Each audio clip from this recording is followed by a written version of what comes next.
my family and I, and we're just very excited to be a part of the Bulldog Nation.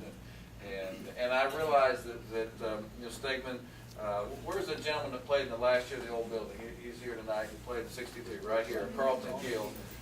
He played at the last team that before they moved into Stegman, and the building they played in no longer exists. But Stegman Coliseum it's not the problem. We just have to get the right team in there, the right number of people in there. And one thing about my sport, you sit close enough where if you yell at the referees, they can hear you. And you usually can't get a technical foul for doing so. So we welcome you to come and support our team. But just so glad I could be here tonight to share with you all. And any questions that you have, I'll take a few questions. I know Coach Rick is on a tight schedule, and you want to hear about Joe Cox, not Mark Fox. So we'll take a couple of questions if you have any, and if not, we'll move on to yes, sir. Thompson kid coming back? Trey will be back. Yeah, Trey Tompkins. I guess the newspaper. I don't read it, but the rumor that Trey wasn't going to come back. He never told me he was leaving. He never said he was transferring. He did tell me he was coming back, so I never felt like there was really a reason to have a press release when a kid never said he was leaving. But certainly he had a good freshman year at Trey. Missed a few games early with an injury.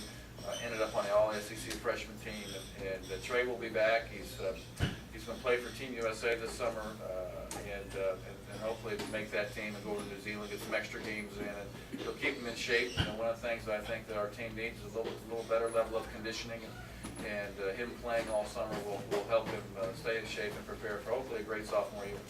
I hired Philip Pearson, who was at Alabama the last 11 years.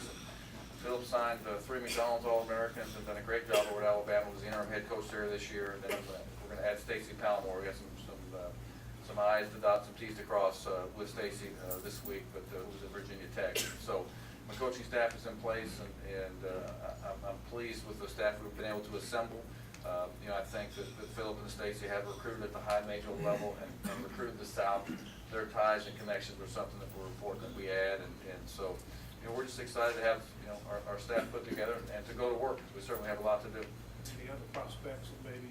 Well, we can't talk about other prospects. We did sign a point guard out of Miami.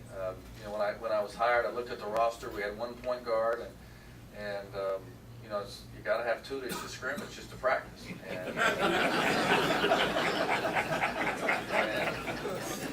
And I know Claude's point guard size, but he's not quick enough. So we did add a scoring point guard out of Miami. One of the things I think our team really needs is offense. Statistically, we weren't a great offensive team. We didn't shoot free throws well, and so it was a premise for us to add someone who could shoot the ball and play that position. So we added Victor Williams out of Miami. We're going to continue to look to add guys who can shoot and score.